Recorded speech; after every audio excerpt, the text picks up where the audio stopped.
Mesdames, messieurs, nous sommes de retour pour l'ultime rencontre de cette soirée. Vous êtes toujours sur RTBF XP et vous assistez à un Best of 5 magnifique entre deux équipes qui nous offrent un spectacle incroyable. La dernière game m'a mis très bien, hein. Sincèrement. Génial. C'était génial, je suis d'accord. J'ai eu un peu peur avec les 3 premières games qui étaient beaucoup plus one-sided. Celle-là était ultra disputée et je m'attends à ce que la 5e le soit tout autant.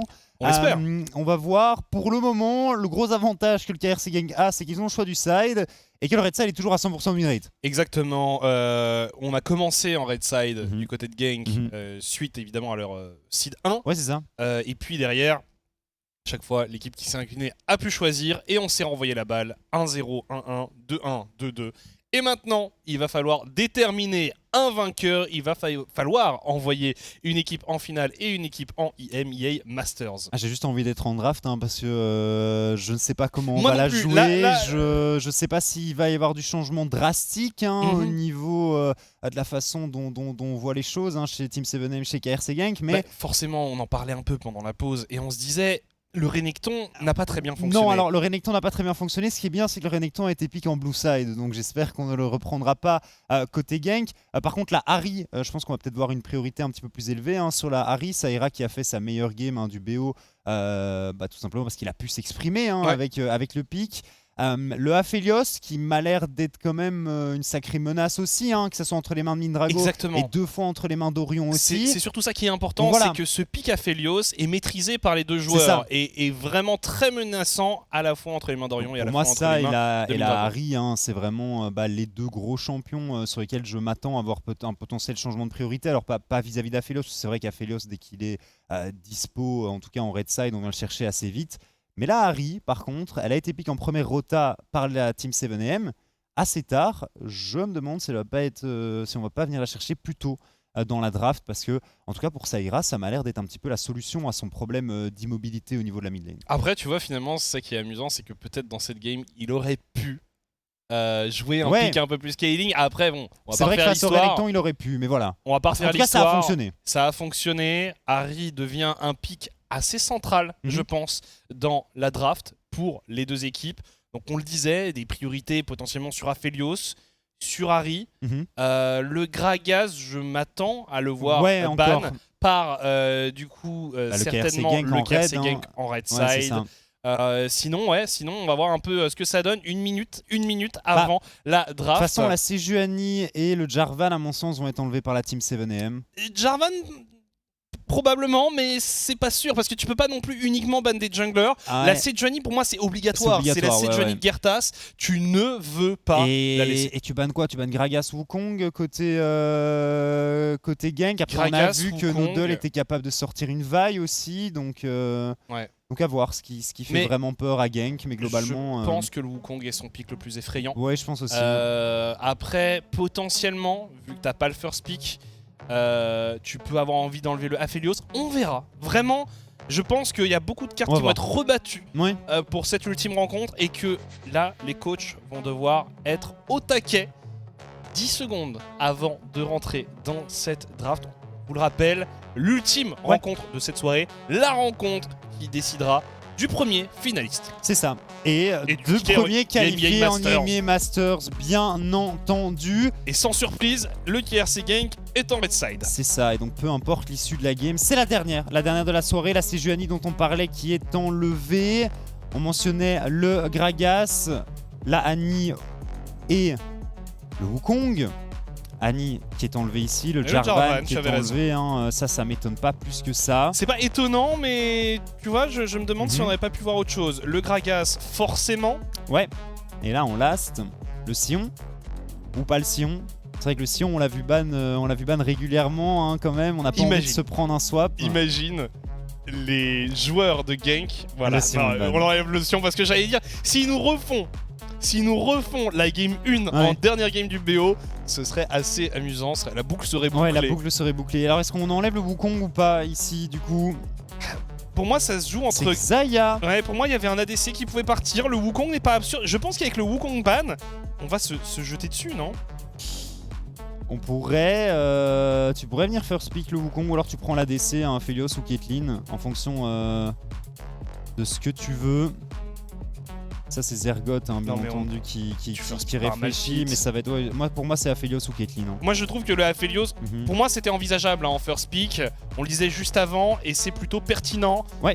Entre les mains donc, de Bindrago qui nous a montré vraiment des choses très impressionnantes sur ce champion. Ouais, avec Aphelios, la Lulu derrière. Hein. Aphelios c'est vraiment moyen que ce soit l'un des champions. Oh, et Orion qui revient sur son Varus. Retour du Varus de Orion. Potentiellement pas de Thresh hein, une nouvelle fois pour Doimlot. Est-ce qu'on vient chercher la vaille ou pas pour Girtas, ou est-ce qu'on préfère se laisser d'autres options? Moi j'aime bien hein, venir sécuriser la vaille aussi, surtout face au Aphelios. On a vu que lors de la game précédente ça marchait assez bien. C'est ça, mais t'as un pick qui fonctionne extrêmement bien. Plutôt Lee Sin du coup, ok. Donc pour le deny à Noodle. Hein, alors pour le deny à Noodle, mais Noodle... Ouais, on va voir. Moi, je vois bien Noodle sur un Wukong, hein, vu que c'est un champion sur lequel il excelle.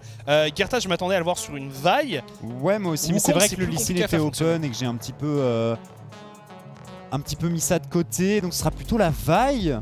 Ouais, non, mais bah oui. Non, c'est Wukong. Ouais, non, mais je suis d'accord aussi. Hein. Quoique. Eh bah non, il me fait mentir. Okay. Et il part sur une vaille. Il n'en a joué aucune pendant tout le split. Il en a joué une. La game précédente qui est lock-in ici, ça avait trop bien marché. Vaillari, hein, en vrai de vrai, je vois pas pourquoi tu c'est un combo qui fonctionne ne remettrais extrêmement pas bien. Tes mains dessus. Est-ce que tu viens chercher la Leblanc ici côté Mickaël ou pas? Parce qu'elle a été ban régulièrement. Hein. Exactement, c'est une des premières fois qu'elle est open. T'as déjà le match-up en plus. Ça serait pas inintéressant hein, pour Mickaël ici. Après avoir si on a envie de compléter la bot lane, plusieurs écoles hein, ici. Niveau de la botlane, il y a encore trop de trucs qui sont open et ce sera donc un Veigar au mid. Ah, si t'as envie d'empêcher la Harry de se déplacer dans tous les sens, tu la mets en cage. Là, le Veigar, donc pour Mickaël. C'est pas mal. Il me semble pas qu'il l'ait joué ce split. Je peux te dire ça, non. Non, on avait vu Xeltop le sortir en mid lane. Ouais, Xeltop, c'est vrai. Et le Thresh peut-être qui est enlevé. Donc... Ah, c'est eux qui l'enlèvent. Eh ben, Thresh, Lulu ou quoi cette fois-ci. Alors, je sais pas si la Lulu, s'ils considèrent que la Lulu les a vraiment embêtés. Ah, franchement, la Lulu, elle a été pénible. Hein. Elle a vraiment sauvé. Lulu est toujours pénible. Oui, Lulu est toujours pénible. Mais c'est vrai. Bon, maintenant, ils ont sorti Yumi histoire de rendre Lulu acceptable. Tu vois, c'est. Voilà. Je suis tellement content qu'elle soit disable, t'as pas idée. Oui, c'est vrai. Moi, je suis ravi aussi. Hein. C'est un véritable enfer. Ça marche bien avec Varus pourtant, ça aurait pu être marrant. Ouais, mais bon. Voyons du jeu plutôt que ce champion. Le Olaf, hein, on persiste sur ce ban. 5 bans Olaf hein, côté Team 7am et le Gnar qui est enlevé. Donc la Lulu qui est open. Ouais, donc on n'a pas peur de la Lulu. Ou alors la pique. Doimlot la prend. Je sais pas, ça dépend ce que tu veux. Je pense qu'au vu du début de draft, on va quand même vouloir jouer la range hein, plutôt qu'autre chose. Peut-être un Varus Poke hein, du côté d'Orion. Ouais, et puis il va falloir aussi commencer à penser à prendre de... Malphite. Ouais, Malphite qui est enlevé. À prendre un peu de frontline côté gank. Rakan. Rakan, on le sait, Doimlot est excellent, ce champion. J'aime beaucoup moi Rakan. Après, on le sait, au niveau de la phase de lane, c'est pas ce qu'il y a de plus fort, mais c'est vraiment un champion sur lequel Doimlot a sorti des masterclass. Et donc, je suis assez content de le voir aux commandes de ce champion pour l'ultime rencontre de la soirée. Maintenant, qu'est-ce qu'on fait côté Zergoth? Est-ce qu'on vient chercher le Jax une nouvelle fois? Nautilus cette fois-ci? Ou Renata? Renata contre la range qui est en face, je ne me permettrai pas. Je préfère le Nautilus. Renata c'est dur hein, quand même. Sinon, je pense Nautilus c'est mieux. Je pense que Renata c'est trop dur à jouer contre Veigar et Varus. Je suis d'accord, pas forcément fan du pick Renata ici. J'adore le champion. Moi aussi. Dans cette situation, on se demande un peu. On va voir. Elle est pas ultra fan de la hard engage de Rakan et c'est difficile. Mais non, on n'y croit pas. Bien sûr qu'on n'y croit pas. Mais ça me ferait tellement plaisir. Bien sûr qu'on n'y croit pas. Tous ces champions. Kennen, moi je voulais un Kennen. Ah, Kennen, ça fait quand même beaucoup d'AP. Oh non, bah ouais, non mais il fallait la frontline au bout d'un moment. Mais gros, il fallait de la frontline et donc forcément, on s'est gardé le last pick. Forcément, la réponse au Cassante que l'on voit souvent, c'est la Gwen après. Ça manque de front. On n'a pas de frontline. Et un gros horn là plutôt, Robin. C'est difficile de choisir. avec le Horn, t'as pas spécialement de match-up. Non. Mais il est vrai que pour moi, la team 7AM s'en est très bien tirée en draft. On verra comment ça se passe. Le moment pour moi de la draft qui était particulièrement intéressant, c'était ce choix de la jungle pour Gertas, où je m'attendais vraiment à ce qu'il s'empare de la vaille. Avec la vaille, t'avais une engage assez évidente, avec une cible assez évidente en la personne de Mindrago, même si on sait qu'il y avait de grandes chances qu'on se retrouve avec un enchanteur sur Quick Timer et que derrière le one shot c'était compliqué, mais on avait vraiment une grosse engage. Là, au niveau de l'engage, il va falloir être un peu plus créatif.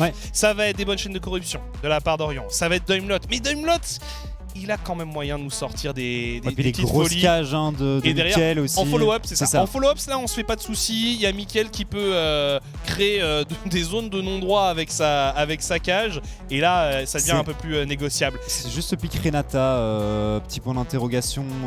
Alors, c'est bien le W sur Aphelios, mais c'est à peu près tout ce qu'elle va faire, parce que je pense que les Q-spells vont être durs à toucher. Les Q-spells vont être durs à toucher, les E vont être durs à toucher. L'ulti... Peut-être, tu vois, ça peut être pertinent, peut-être en effet plus utilisé en mode zoning, tu vois. Non, là, je pense qu'il y a peut-être moyen de faire quelque chose. On a vu dans des games qui durent, forcément les batailles autour des objectifs sont rudes, et ça peut être une manière de prendre le contrôle de la zone.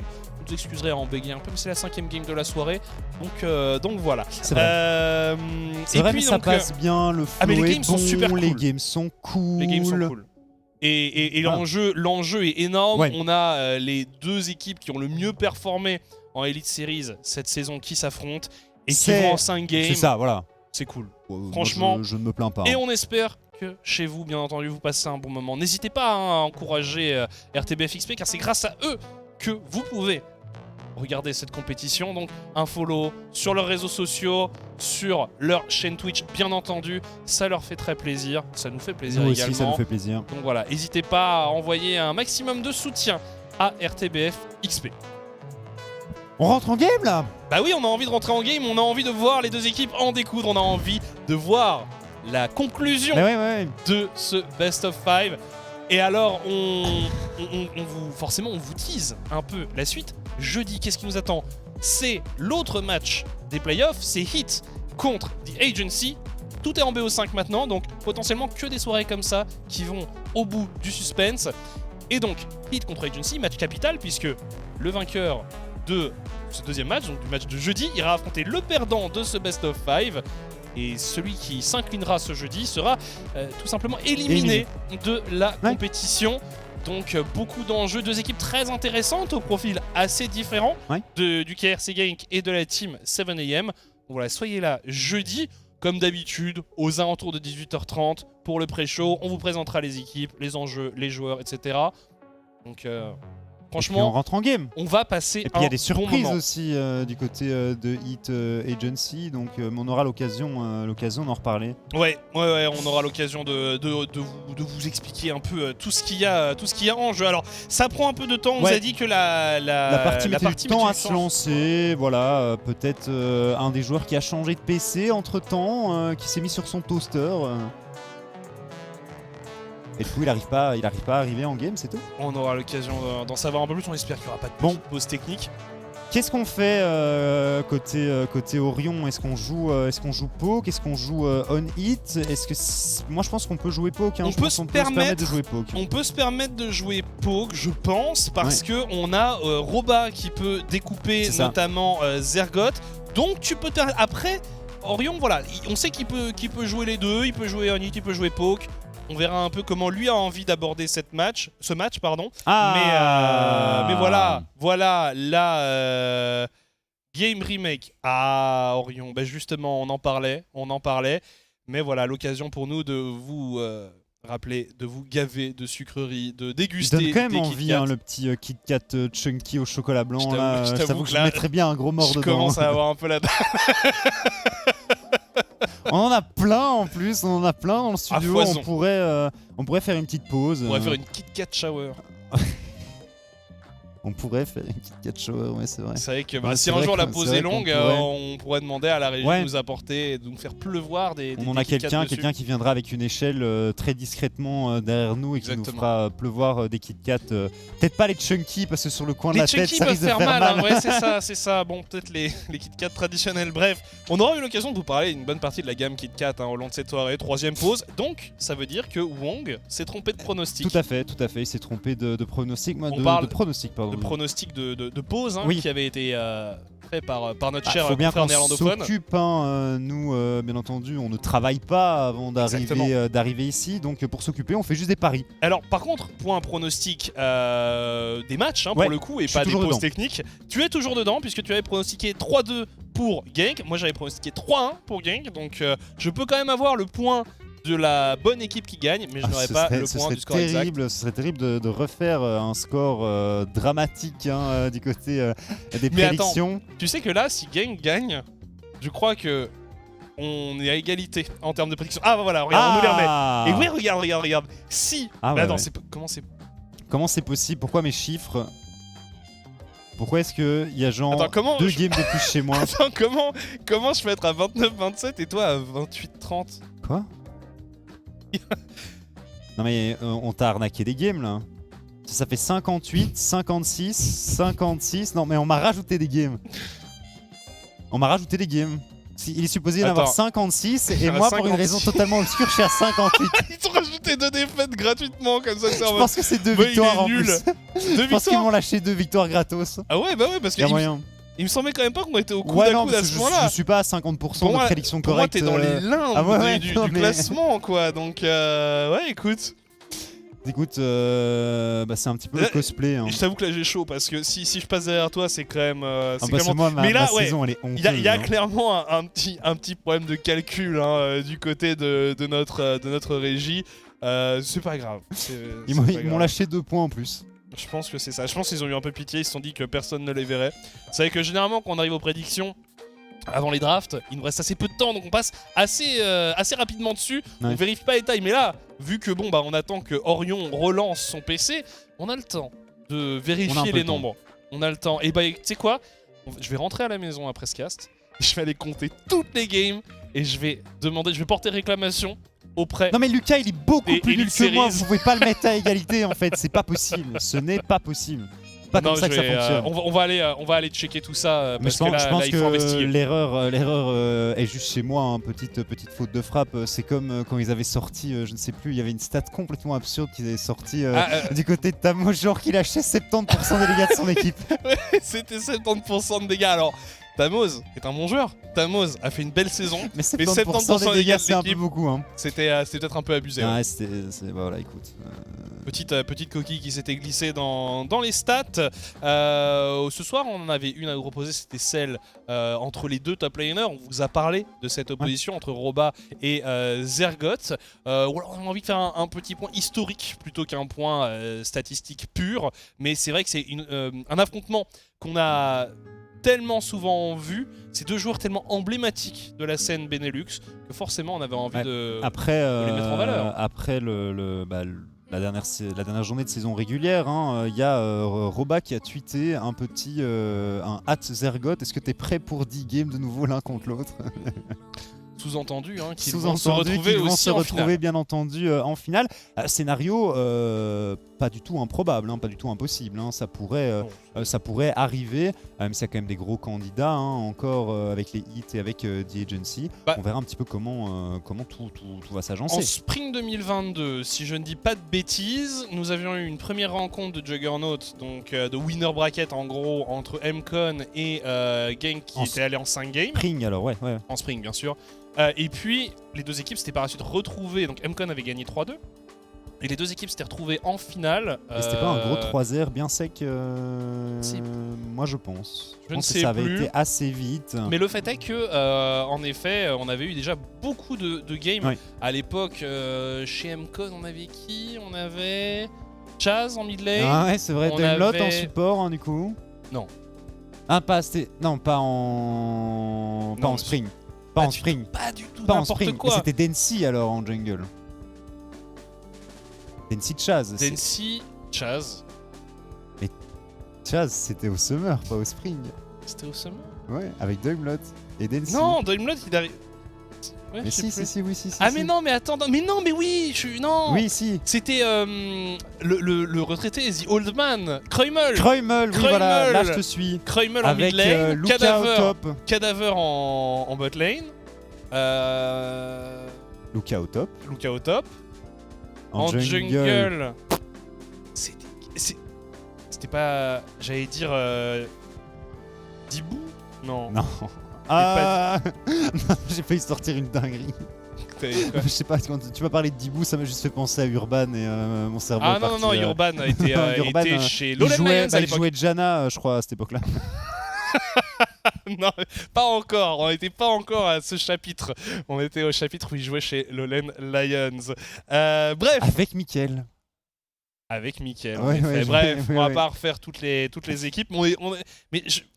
En jungle, ça me perturbe maintenant qu'on en parle. Bref, suffisamment parlé du passé. On se concentre sur le présent, on se rencontre. On se focus sur l'ultime. On se reconcentre sur l'ultime rencontre de cette soirée entre le KRC Genk et les 7am. Le gagnant va en finale, le gagnant va en EMEA Masters. C'est parti! Et on joue effectivement un Varus Poke du côté d'Orion. Avec une jolie comète. On le disait, il peut se le permettre de par le fait que s'il faut découper des HP, Gwen est là. S'il faut découper des résistances, on a en effet Roba sur sa Gwen. Ça joue Ghost TP. Alors, le Kia Fanvo, chez les deux top mais alors, oui. Je ne comprends pas il était comment craqué, on peut passer. Il était cassé. Comment on peut passer de 70% de vote pour 7am à une game à 83 pour Genk. Bref, je sais pas, sais pas ce qu'ils font. Les gens retournent leur veste rapidement. Et puis, ils sont en red side, c'est quand même un sacré avantage. C'est vrai qu'on a compris que le red side pour l'instant était à 100% de win rate. C'est maintenant au 7M de venir inverser la tendance. Et on start solo. Start au raid. Alors, sur les sides opposés. On a vu Gertas être extrêmement agressif, extrêmement présent avec son Lee Sin dans la première rencontre. Après, on se souvient, la situation était un peu différente. On avait ce choix assez particulier du Sion qu'on avait envoyé en bot lane, etc. Donc situation qui n'était pas similaire, mais on avait vu en tout cas Gertas très agressif sur ce pick Lee Sin. On verra un peu ce que ça donne dans cette rencontre. De toute façon, avec Lee Sin, il faut être agressif. Il faut être proactif, il faut créer des situations dangereuses sur ses lanes. Il faut pas hésiter parfois à invade, à prendre ce genre d'initiative. Passage niveau 2 ici pour la duo lane des 7am. Bon, la setup est pas incroyable sur les lanes tout de même. Non. Pour le Lee. Éventuellement sur la mid lane. Faut être agile si on arrive à placer une bonne cage. Doimlot aussi qui peut essayer de follow up. Mindrago par contre a une cleanse. Donc forcément c'est obligatoire. Ah oui, ta cage de Veigar, t'as pas le choix. Hâte de voir Mickaël ce qu'il va donner sur ce pick Veigar. Veigar qui avait pris quelques buffs, c'était pas au 13.5, je crois que c'était en 13.4, augmentation de la range de ses sorts. Il me semble que c'est ça. Il me semble que c'est ça. Et de la matière noire. Côté des up, on avait plus de range sur le Q et sur le W. On verra comment ça va se passer, mais du coup il peut globalement farmer un petit peu en étant un petit peu plus en sécurité. On a quand même un sacré scaling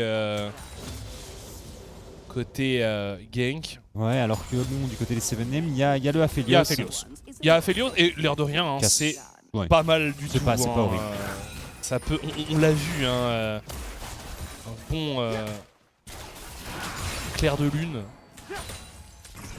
Ça peut faire très très mal. Ça peut effectivement faire très très mal. Alors à voir un petit peu comment ça va se passer avec la Renata, parce qu'on sait qu'avec la Lulu ça avait très très bien fonctionné. Ouais, c'est pas du tout la même limonade avec ces deux supports. Renata globalement a des arguments à faire valoir, mais tu peux pas la pique n'importe où non plus. Alors, Noodle. Alors, c'est assez étonnant parce qu'on a vu Gyartas extrêmement agressif, souvent gank dès le niveau 3, très tôt dans la partie, avec son Lee Sin. Là, il n'a pas encore effectué ça, il est un peu en retard en termes de farm. Ouais, il a été chercher pas mal d'informations dans la jungle adverse, hein, je pense. Et là, on a quadrillé sa jungle, donc on a beaucoup de renseignements sur la position de ce Lee Sin. On peut lire sa trajectoire. Ouais, c'est très très bien hein, ce qu'ils font pour le moment. Les 7AM. Ça va se diriger potentiellement vers le dragon. 10 secondes avant l'apparition du dragon de rien du tout parce qu'on n'a pas le petit logo, mais... Ce serait pas le technochimique oh, du coup, y a moyen qu'on est revenu sur l'ancienne et non, c'est un Hextech, c'est pareil. C'est nouveau. Ah bah oui, c'est nouveau, et ça fait que... overlay, ça fait quoi, 2 ans je sais plus. Peut-être bien 2 ans, ouais. Pour moi, c'est la deuxième saison de... Ouais, en tout cas début de la saison précédente, c'est sûr. Peut-être 1 an et demi plutôt. Ouais, enfin oui, du coup 1 an et demi. C'est juste. Voilà. Et voilà. Dragon récupéré a priori, on a un smite pour Gyartas. Ouais, Noodle est là, Mindrago qui tente une dinguerie ici. Oh, ça va peut-être être compliqué. Ça va peut-être être compliqué, Gyartas. Il faut terminer le travail et c'est récupéré, mais c'est un first blood donc pour Mindrago et on va aller plus loin. Doimlot qui est en train de brûler mais qui arrive à se repositionner et on va aller chercher Mickaël, on va être un peu juste. Alors, on trade un first blood sur un personnage clé, à savoir Mindrago, contre un dragon extrait qui part de la valeur. On a vu dans la rencontre précédente les joueurs de Game qui s'en sont peut-être un peu mordus les doigts d'avoir laissé cette âme de l'océan à leur adversaire. Donc c'est pas trop mal ce premier dragon récupéré ici. Est-ce que c'est à 100% worth? Je ne sais pas. Le temps nous le dira. C'est ça. En tout cas, c'était pas trop mal. En fonction de l'âme, en fonction évidemment de la prestation de Mindrago, mais regardez Mindrago qui a déjà un carquois zénithien. Trop bien, et la différence qu'il y a au niveau du farm dans la jungle aussi est impressionnante. Ouais. Bah, on trouve moins d'opportunités, on disait pour Gyartas qui a surtout brillé par ses early games redoutables jusqu'à présent et qui dans cette rencontre fait un début de partie un peu plus calme, moins explosif. On peut pas lui en vouloir. Ça trade bien quand même Cassante. On sait que Gwen a besoin de quelques items. On utilise même les aiguilles pour des pushs. Ouais, mais c'est malin parce que regarde, sinon ce qui lui arrivait sur le coin du nez là, il y avait avec 7M dans le coin. Il pouvait se faire dive. En plus, on n'a plus de TP, on n'a plus de Ghost pour Roba, donc ça aurait été assez compliqué pour lui de s'en tirer.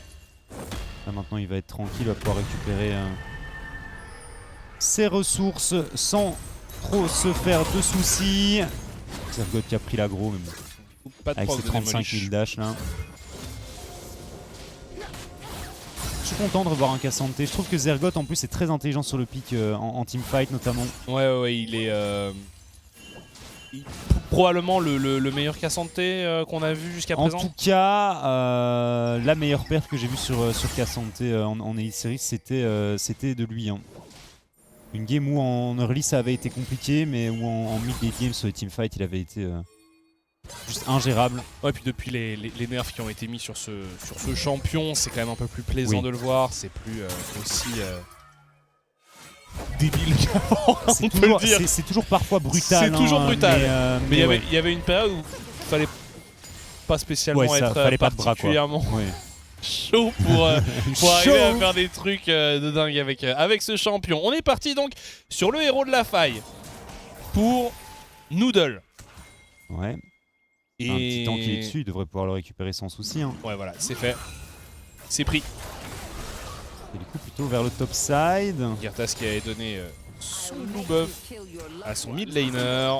Veigar, il en a clairement besoin. Veigar qui est donc en route sur son séculaire. C'est bien, ça va le rendre un petit peu tanky. De toute façon, l'AP, tu l'obtiens avec le passif. C'est ça. C'est clairement pas un mauvais choix. Non, mais il y a un temps, on voyait pas mal d'Everfrost sur. Ouais, mais avec l'arrivée du séculaire, je pense que le séculaire est mieux, surtout face à la composition adverse. L'Everfrost n'est pas non plus incroyable. Pas encore très mal. Petite flèche du Varus, mais après bon, c'est fou, hein, mais cette botlane, on les a vus beaucoup farmer hein, sur ces 2 matchs. Peu de 2v2 en fait. C'est vraiment purement du farm de wave et on s'ignore un petit peu. On tente peu de choses en pur 2 contre 2. Ça m'étonne pas plus que ça. Alors Girtas, niveau 6 désormais. Dragon qui arrive en une cinquantaine de secondes. Et on le voit, hein, Saïra qui vient mettre une très belle pression avec Noodle. Et c'est un carapateur récupéré pour les 7am. Ils peuvent l'abandonner. Noodle qui a toujours un petit niveau d'avance. Hein. Noodle qui farm vraiment bien dans cette partie. Passe à Girtas. Et maintenant avec le 6, il pourrait clairement débloquer les choses pour ses coéquipiers. Hein. On est devant pour la team 7am, passer les 10 minutes de jeu. Je pense que c'est la première fois dans le BO. Ouais. Ah oui, clairement. Clairement, jusqu'à présent, la question c'était plutôt de savoir, à ce stade de la partie, à 10 minutes de jeu, à quel point Genk était devant. Et là, c'est pas le cas. Là, en effet, ce n'est pas le cas. On l'a dit dans la rencontre précédente, que c'était un BO tendu, que forcément, celui qui s'inclinerait en Game 4 n'est pas forcément au top, surtout si c'était Genk, parce que, on rappelle, le Nexus n'avait plus de défense. Il a manqué quelques auto-attaques pour que Genk mette un terme à ce best of 5. Et une âme infernale bien sûr pour la 5ème partie. Eh bah, ça fait plaisir. C'est ce qu'on aime. Ouh, l'ulti ici qui est utilisé par Orion. Ouais, il faut faire gaffe quand même, hein, Mindrago. On commence à faire mal. On commence à faire mal pour ce Varus donc. Létalité. Mindrago forcé à back. On fait gaffe de une autre quand même. Ah, il a essayé de faire peur à Mindrago, mais ça n'a pas fonctionné. Attention, le 2v2 qui pourrait s'engager. Girtas qui arrive, qui se prend les dégâts de la part de Noodle. Le kick qui a été positionné, mais on se retourne sur Girtas qui va s'effondrer. Roba qui cherche à aller conclure le kill. Les deux adversaires sont très bas en point de vie. Aïe, ça s'est pas très bien passé. Attention à Mickaël ici. Le petit pas très bien esquivé. Pour esquiver en effet le charme. C'est frustrant, c'est frustrant pour Roba ici et pour Girtas. Ah, ça joue pas à grand chose. Hein, il laisse 2 joueurs très bas en point de vie. Et ça fait une deuxième mort pour Girtas. On a éteint les caméras, hein, carrément, côté Genk aussi. Les joueurs qui sont au max de leur focus, évidemment. Faut se concentrer, faut pas montrer qu'on tire la langue en se concentrant à la caméra, bien sûr. Qu'on bave. 5 games, c'est long. Ça, ouais, c'est possible. Hein. Héros de la faille, du coup, qui a été relâché au niveau de la mid lane. Ça va être un petit peu de gold récupéré par Saïra, et ça arrive. Ouais, vraiment, Saïra sur Harry, ça nous fait deux fois qu'il nous fait des prestations. Dans ce match, c'est encore un peu tôt pour le dire, mais vraiment, ça a été un autre joueur hein, quand on l'a vu en Game 4. Mais oui, c'est beaucoup mieux parce qu'il peut être un peu plus proactif. Alors encore une fois, là, on est dans une situation où il aurait peut-être pu se permettre, de prendre un match killing pour répondre justement à ce pic Veigar. Après... s'il arrive, s'il s'en sort bien avec Harry, ce sera vraiment un pick à prendre en compte dans les drafts pour les prochains BO. Pour leurs adversaires, bien entendu. Ils se tapent fort dessus quand même. Roba et Zergoth. C'est la top lane, ils sont là pour ça. Ouais. Oh, et deuxième plaque, deuxième plaque, bon travail. Attention, parce que Noodle arrive, bon, Orion il a son flash, il a sa cleanse, il a son support. Oui, c'est ça. Il est globalement relativement tranquille. Il devrait pouvoir s'en sortir, il s'en est sorti même. Les premiers objets qui commencent à être complétés, une Yumu donc pour Orion justement, Gale Force. Pour Mindrago, il n'y a pas de surprise hein, globalement sur aucun rôle. Est-ce qu'il a l'ulti, Roba? Non. Roba justement qui lui a son Riftmaker, son créateur de failles. Je sais pas si tu gagnes hein, mon ami Zergoth. Il faut surtout que Roba arrive à éviter l'onde sismique, ce petit spell là. Attention, encore une fois, Girtas. Girtas est présent. On a un peu de mal à toucher, mais quand même les dégâts sont... Ouais, mais c'est pas encore assez. Hein. Et deuxième héros de la faille, envisagé ici par les 7M. Et on back sur une ward, c'est vraiment le signal pour Noodle que ce ils peuvent pas, hein. héros est gratuit. Ouais, non, ils peuvent pas. En plus de ça, la bonne nouvelle pour les 7M, c'est que Mindrago n'a même pas eu besoin de bouger. Il a pu récupérer pas mal de farm. Il est un peu derrière, mais globalement, il s'en sort très très bien. Attention, Mickaël. Ouais, parce que ça peut aller très très vite. Hein. Noodle qui relâche, le héros de la faille. Parti sur, on l'a dit, hein, sur un Everfrost du côté de Saïra. Porter un peu plus de contrôle. Donc c'est vraiment Mindrago hein, qui va devoir faire tous les dégâts.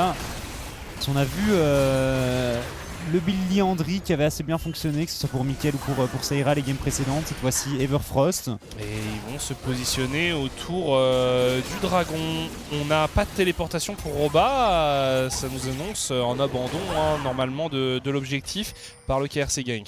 Ouais. À partir du moment où ils ont l'info sur Zergoth, ils devraient effectivement s'en aller. 20 secondes avant l'apparition de celui-ci. Zergoth qui retourne donc sur le top side. Lui non plus n'a pas de téléportation, ça pourrait être un 4v4 autour de ce dragon. Et on voit vraiment qu'on s'est partagé la rivière en deux au niveau de la vision hein, pour les deux équipes. Ça commence à taper. Ouais, hein. Orion qui poke. Et il n'y a pas de sustain hein, du côté de la team 7M, il n'y a pas de heal. Renata c'est des shields, mais des shields qui sont pas très conséquents. Exactement, et c'est là que eux pour le coup auraient pu être assez contents d'une âme océan potentiellement. Et le truc c'est que le W de la Renata, donc son revive, sert à rien si ton allié est pas en range pour pouvoir prendre un kill. Alors, le dragon est apparu. Oh, Mickaël qui est charmé. Oh, Mickaël ici qui est pas mal. Flash in de quick timer, flash out de Mickaël instantanément. Et on le voit, hein, à partir du moment où tu touches le charme, t'enchaînes sur un Everfrost. Derrière, t'as quick timer qui arrive en renfort, ça devient très compliqué. La setup est bonne. Le dragon est concédé. Les dégâts sont juste pas là. Bien sûr, sans Mindrago, c'est très compliqué de faire quoi que ce soit. Va falloir qu'il soit bon. Hein, mais ouais, on l'a vu quand même dans la rencontre précédente. Faut se méfier. Faut se méfier de cet AD Carry. On rappelle qu'il a rejoint l'équipe relativement récemment. Hein. Bah, c'est son 6ème. Bah, du coup, son 7ème là. Son 7ème match, effectivement, qu'il dispute. Il avait joué 2 matchs de saison régulière. Et là, maintenant, bah, sa 5ème game aujourd'hui. 7ème game en tout. Et ça fonctionne pas mal avec Quick Timer. Hein. Alors, j'ai eu l'occasion de voir que Mickaël était à 196 stacks à 17 minutes de jeu. Je pense qu'à 10 stacks par minute, t'es quand même vachement bien hein, sur Veigar. C'est comme ça que je me donne un ordre d'idée, moi. De voir comment. Est-ce qu'un Veigar est bien dans sa game? Elle est 10 stacks par minute. Un expert de Veigar, je peux pas. J'imagine que c'est pas mal en effet. Donc voilà, il est pas trop mal. Voilà, 191 de farm à 17 minutes, voilà. C'est de toute façon bien, donc... Plus c'est tour au mid qui est tombé, pour le reste... C'est une game très très lente. Hein. Ah, c'est probablement la game la plus calme à laquelle on assiste ce soir, mais c'est tout à fait logique, tout à fait prévisible, on le rappelle, étant donné l'enjeu. On a récupéré une tour pour Roba.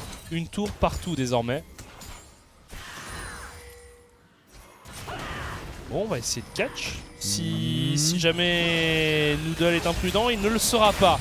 Ils veulent se diriger vers la top lane. Ils veulent essayer de poker un max. Attention, on rappelle, il n'y a plus de T1. Attention Orion.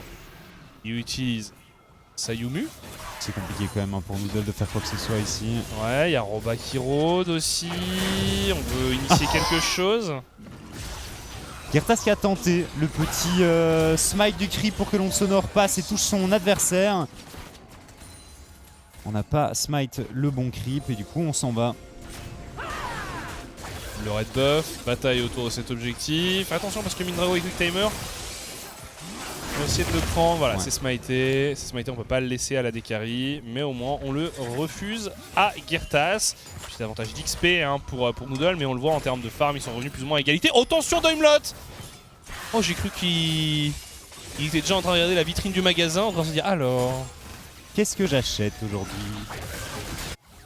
Pas comme s'il faisait toujours la même chose. Hein. Oh Mickaël, le charme qui est passé, mais la très bonne cage qui empêche Noodle d'intervenir. Ah, ça c'est très bien joué de la part de Mickaël ici, qui a parfaitement utilisé son arsenal défensif. Ouais, et puis il avait un petit ghost de disponible également avec son spellbook. Il s'est mis très bien ici, il s'en sort. Pas trop de ressources qui ont été utilisées par les 7M. Enfin. Par contre, bon, Girtas. Il n'y a plus d'ulti sur Saira. Il n'y a plus d'ulti sur Saira. Oh, le charme parfaitement joué. Excellent, la téléportation, mais on va pouvoir réceptionner ça normalement. Le kick, Girtas et Daimlot qui intervient également. On se neutralise pour les deux équipes. C'est pas facile. Hein. Et tu sens qu'on veut vraiment pas prendre de risques, hein. C'est dingue, mais... Ah non, mais clairement. Dès que la téléportation est partie, on s'en va. C'est toujours ça, hein. C'est toujours ça une game 5 de BO5. Non, les gars, c'est pas des barbares, ils vont pas flip ça sur un level 1. On le rappelle, ce n'est pas synonyme d'élimination des playoffs, hein, une défaite ici. Non. En effet. C'est un passage en demi-finale, donc en loser bracket en quelque sorte. Entre guillemets. Et il faut regagner un autre best of 5 pour espérer aller jusqu'en finale. Plus d'entraînement. Plus d'entraînement. Non mais l'air de rien. Jouer un BO5 de plus quand derrière ton objectif c'est d'aller en EMEA Masters, ça peut faire la différence. Hein. Ça peut servir. Hein. Roba qui a un petit level de retard. Et puis pour certains joueurs, alors là on a beaucoup de joueurs expérimentés, mais pour certains joueurs un peu plus jeunes, c'est quand même de l'expérience précieuse qui est acquise via ces best of 5. Je suis d'accord. Et là c'est vrai qu'on a quand même deux équipes avec des profils de joueurs assez expérimentés qui ont joué dans beaucoup de ligues différentes. Ouh, attention à Saira. Saira qui a son ultimate de disponible. Est-ce qu'il peut s'en sortir? On a un petit peu raté du côté de Daimlot. Ouais, et on s'en va du coup. Côté gank. Dès qu'on n'arrive pas à one-shot quelqu'un, en effet, on se repositionne, on reste raisonnable. C'est dur à attraper Harry quand même. Hein. Son ulti qui revient très vite en plus maintenant.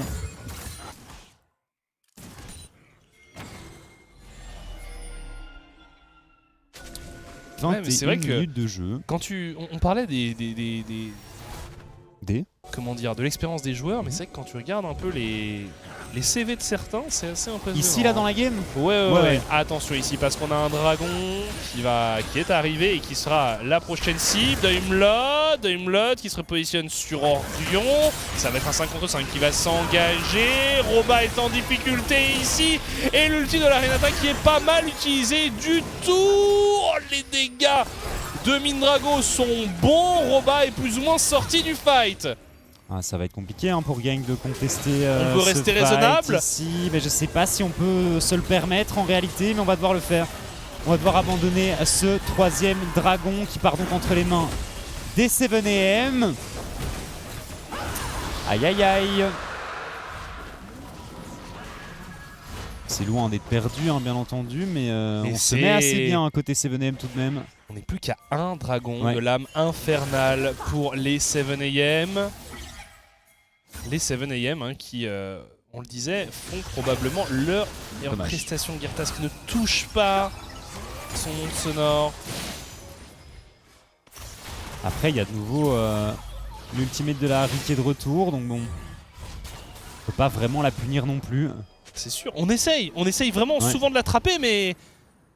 Pas simple. Hein. C'est difficile, c'est très compliqué d'aller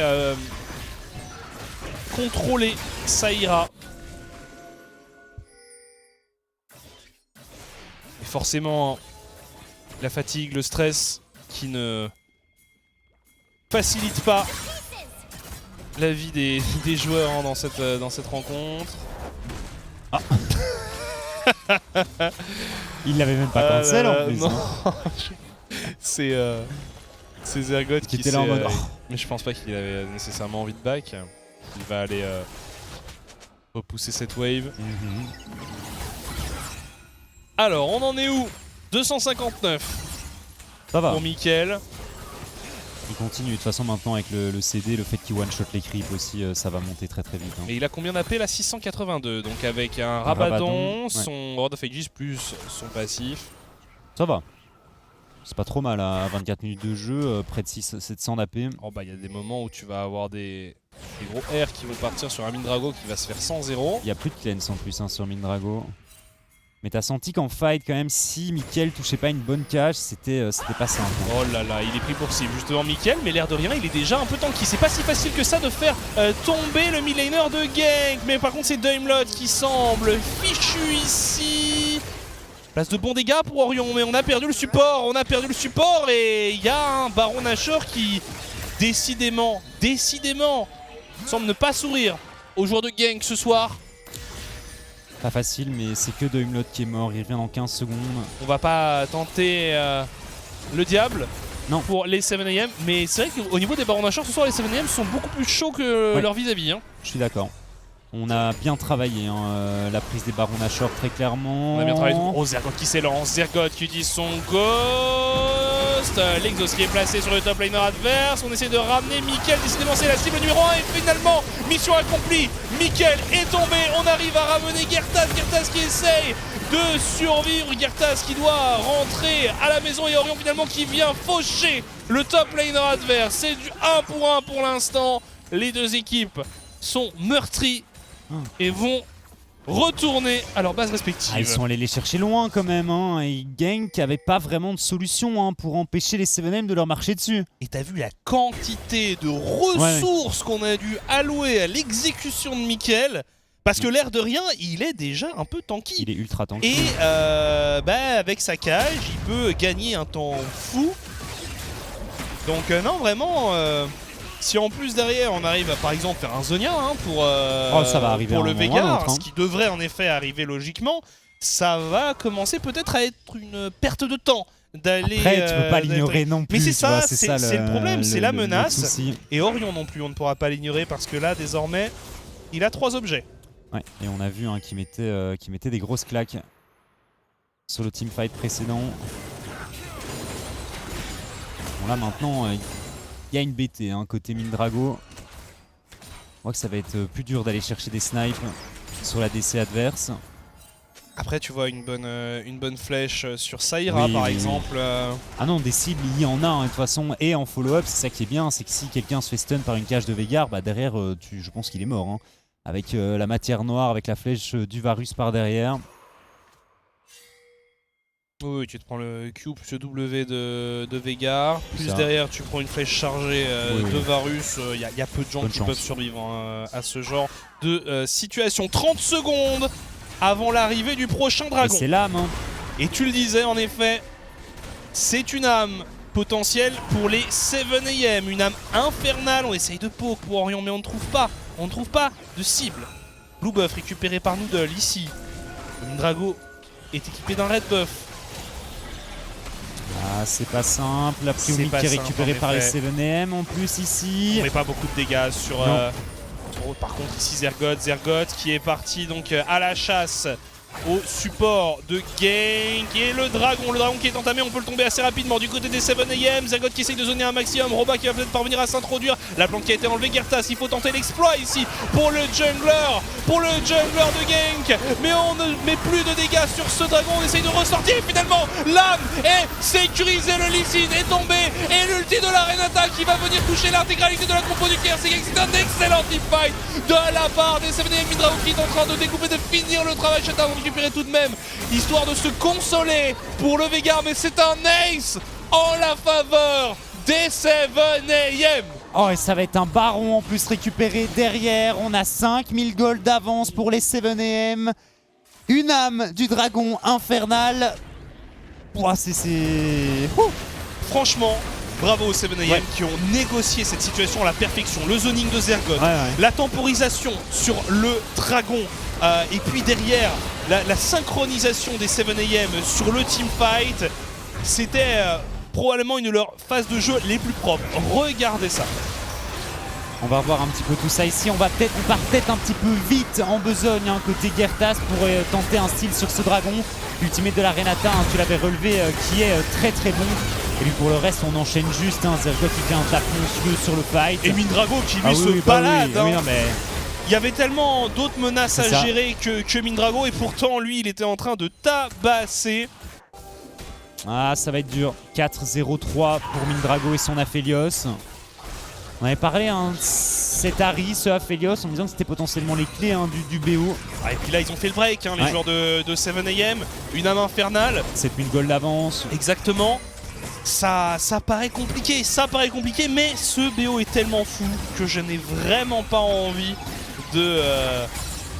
d'estimer que les 7AM ont une autoroute vers la victoire. On essaye de prendre Mickaël pour cible une énième fois, mais regardez, ils ne font pas de dégâts. Et Quick Timer qui va être en difficulté. Mais Gertas succombe et par la même occasion redonne la vie à Quick Timer. Pas facile, Il a du mal sur son Lee Sin dans cette rencontre. Il nous a fait une très belle prestation en match 1.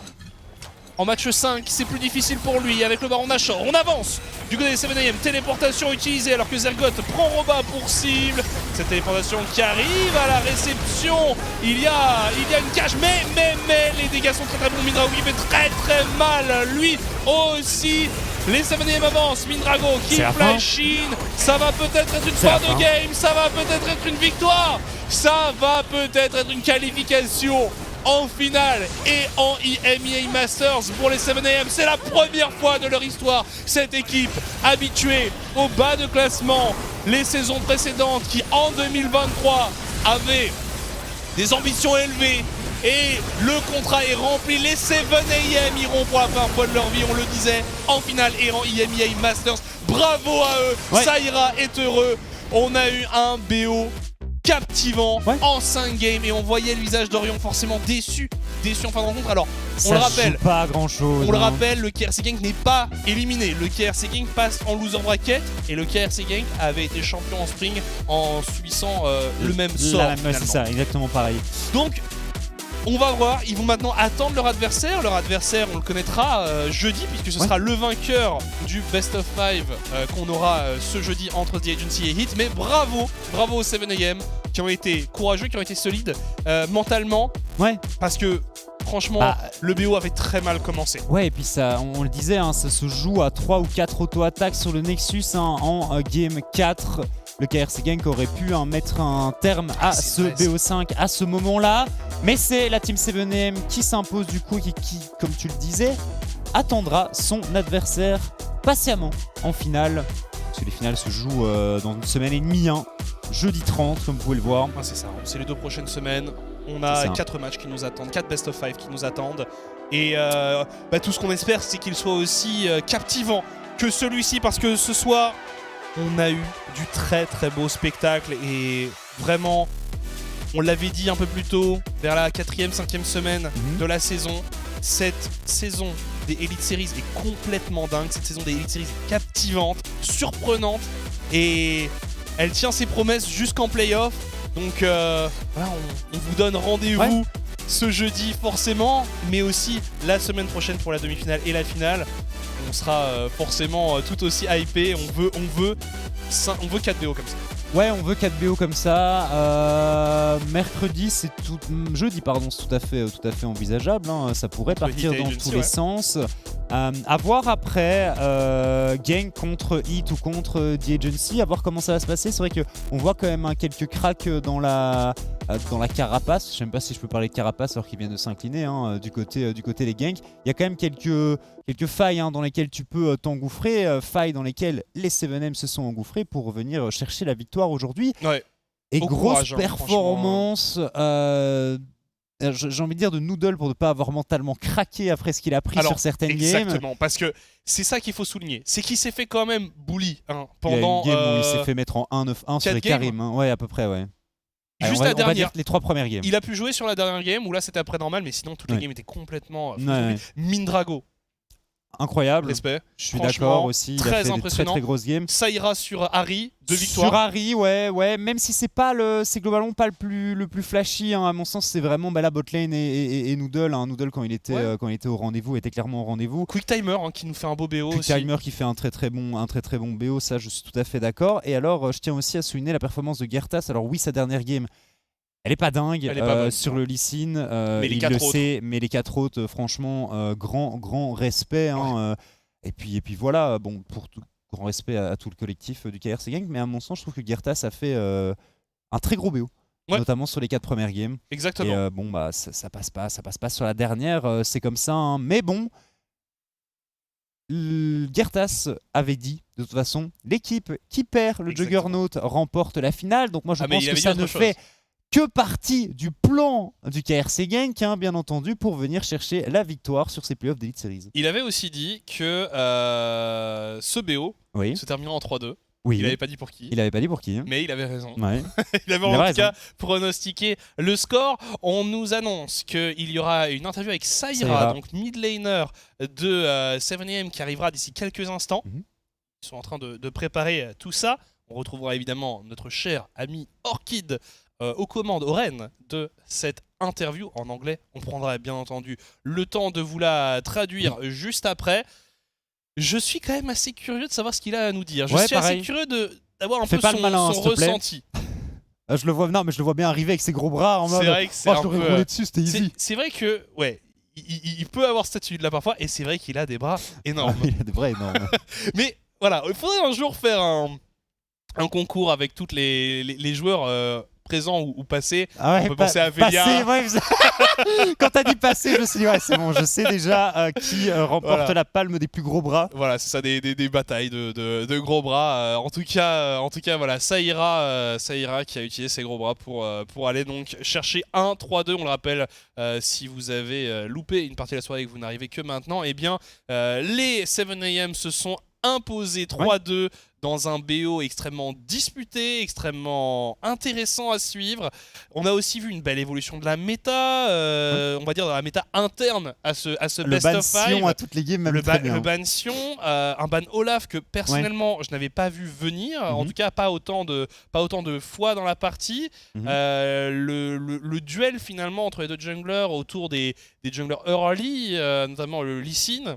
Ouais, c'est vrai que le mind game était assez intéressant autour de ce Lee Sin, même si Noodle ne l'a pas joué. Hein, non, Noodle ne l'a pas joué. Parce qu'il a été soit deny, soit ban par le KRC Gang. Alors est-ce qu'on a peut-être un peu trop tunnel vision sur ce Lee Sin côté gang? Parce que la vaille est l'impact que Noodle a eu sur la vaille était meilleur que l'impact que Girtas a eu sur son Lee Sin, fatalement, et c'est plus facile à faire fonctionner en aussi. tout cas sur son Lee Sin en game 2, parce qu'en game 5, parce qu'en game 1, il a été brillant. Mais ouais, c'est vrai qu'aussi ça c'est ce genre de choses que j'aime avec les best of 5, c'est aussi ces pics parfois qui sont conservés dans l'idée de ces best of 5 où tu as par exemple un Noodle qui n'a pas encore joué vaille en compétitif cette saison et qui se retrouve à la jouer. On a vu par exemple aussi en solo queue, apparemment il jouait beaucoup de Nautilus. Ouais, j'ai vu qu'il sortait beaucoup de Nautilus jungle. Moi j'attendais de voir potentiellement un Nautilus, mais on avait l'impression que c'était pas trop l'ambiance dans ce Best of 5. Beaucoup de contestations de toute façon autour de toujours un peu les mêmes pics. On commence à avoir l'habitude depuis la saison 13 avec de la Sejuani, du Wukong, de la vaille. On va dire que ça c'est les trois qui sont vraiment là depuis le début. Et puis après on a eu des passages avec Elise, Gragas qui revient en flex assez intéressant, le Lee Sin qu'on a pu voir. Fatalement. Donc voilà, le Maokai qui est un peu perdu, qui est un petit peu tombé derrière, mais en même temps heureusement parce que le perso était juste au-dessus des autres, beaucoup trop oppressant, beaucoup trop facile à jouer. De toute façon, les point and click CC en général, je pense qu'on préfère ne pas trop les voir non plus. Nautilus qui reste le meilleur exemple à mon sens, mais tu te sens pas vraiment arnaqué quand tu te prends un point and click de Nautilus? Tu te dis allez vas-y c'est son ulti, il a le droit, mais quand tu prends un point and click de Panthéon, un point and click d'un Maokai par exemple, c'est un peu plus frustrant. Ouais. Mais tu joues tank donc c'est pas pareil. Ouais, non, je m'en fous moi tank. Bon, et Saira? Alors, du côté de la régie, est-ce qu'on a des news au niveau de l'interview de Saira? Est-ce qu'il n'est pas parti faire dodo? Est-ce qu'il n'est pas ou alors il est parti faire la teuf? Ouais, c'est ça. Célébrer? Peut-être. C'est vrai que on se doute que, eh bien, il est tard, il est 23h20, donc forcément, demain, il y a école ou il y a travail. Ouais. Donc... Pas pour moi du coup. Voilà, mais on se doute que vous n'allez pas rester avec nous jusqu'au bout de la nuit. Donc on aimerait bien avoir des nouvelles sur l'interview de Saira, au pire. Parce que sinon lâche-moi une pause technique tant que tu es après le BO. C'est vrai que ça serait créatif. T'imagines ça, oui. Technical break après les matchs. Ouais, après les matchs. Ça pourrait être assez pas mentir assez que fun. Saïra, je l'attends pas. Hein. S'il doit redémarrer son PC, moi je suis parti. Hein. Ce serait l'occasion pour nous, encore une Mais fois. Mais il commence à faire très froid dans le studio, ah bon tu remarqueras. Bah ouais, même avec le chauffage à 40 derrière, j'ai un peu froid. Moi. Oui, mais bon. Toi, tu as tout le temps froid. Je ne suis pas très épais. Moi, je suis habillé légèrement et je suis très très bien. Oui. Non, par contre, c'est vrai que le temps passe, quoi. Ouais. Et le temps, du coup, passe. Et ouais, non, et donc... Allô Régie. Est-ce qu'on a des nouvelles de Saïra? Mais voilà, mais ça, il faut nous le dire, en fait. Bah, il faudrait nous mettre du Kit Kat. Ouais, bah oui. Franchement... Moi, je l'ai demandé là. Voilà. Mais voilà. Il n'y a plus de game à jouer. Hein. Ça, c'est vraiment exceptionnel. Ça, on vous avait dit, la saison 2023, c'est une saison pleine de surprises, pleine de nouveautés, pleine d'innovations. Eh bien, nous innovons. Désormais, vous avez la pause technique post-match. Et ça, franchement, j'aurais pas parié dessus. Vous ne verrez ça nulle part ailleurs, j'ai envie de dire. Ah, c'est vrai, super slogan de l'année 2022. Je pense que c'était vraiment une très très bonne idée. Hein. Celui qui a sorti ce slogan restera bien entendu à jamais dans mon cœur. Hein. Et voilà. Mais voilà. En tout cas, nous attendons donc des nouvelles du mid laner suédois de la team 7am. Mais bon, bah ouais, on s'est bien amusé. En fait. On se donne rendez-vous jeudi, hein, parce que bon, forcément, j'imagine que là, il y en a qui vont aller. Mais allez-y, mais moi je suis quand même curieux de savoir ce que Saïra va dire en fait. Bah oui, non, mais l'interview va être intéressante, ça c'est sûr. Le problème, c'est que j'ai pas envie d'attendre 30 minutes. C'est vrai qu'en plus, il y a moyen qu'elle soit un peu longue, donc il y a moyen qu'on soit là encore pour longtemps, mais ça va être intéressant. Mais je suis curieux de voir ce qu'il va dire. Bon, après, s'il affonne une bouteille de champagne avant d'arriver en interview, ça va être plus compliqué. Hein. Alors on verra. J'ai l'impression qu'il est quand même en train de célébrer là. Bah non, mais moi, on me dit juste qu'on est en train de l'attendre. Hein. Écoute, il est parti trinquer avec sa famille qui l'attendait. Ah ouais, technical donc pas d'interview malheureusement. Non, pour le coup, j'aurais été vraiment curieux. Donc j'espère qu'il y aura un moyen d'avoir des infos sur 7am, potentiellement avec une interview, je sais pas, enregistrée plus tard. Bref, du coup, ça veut dire quoi? Ça veut dire que nous, eh bien, on va vous dire au revoir après avoir meublé pendant une dizaine de minutes. On a l'habitude. Hein. On a l'habitude. Mais donc, on vous avait donné les rendez-vous jeudi prochain, ce jeudi, à 18h30, aux alentours de 18h30 sur RTBF XP, bien entendu. Même chose pour mardi, pour jeudi prochain, jeudi 28-30. Voilà, 28-30. Mars. C'est la demi-finale puis la finale. Bref, soyez là. Toutes les informations sont sur le Twitter, le site, le Twitch de RTBF XP. Suivez-les, envoyez-leur plein d'amour. Nous, on vous donne rendez-vous donc ce jeudi. D'ici là, portez-vous bien. Salut! Salut!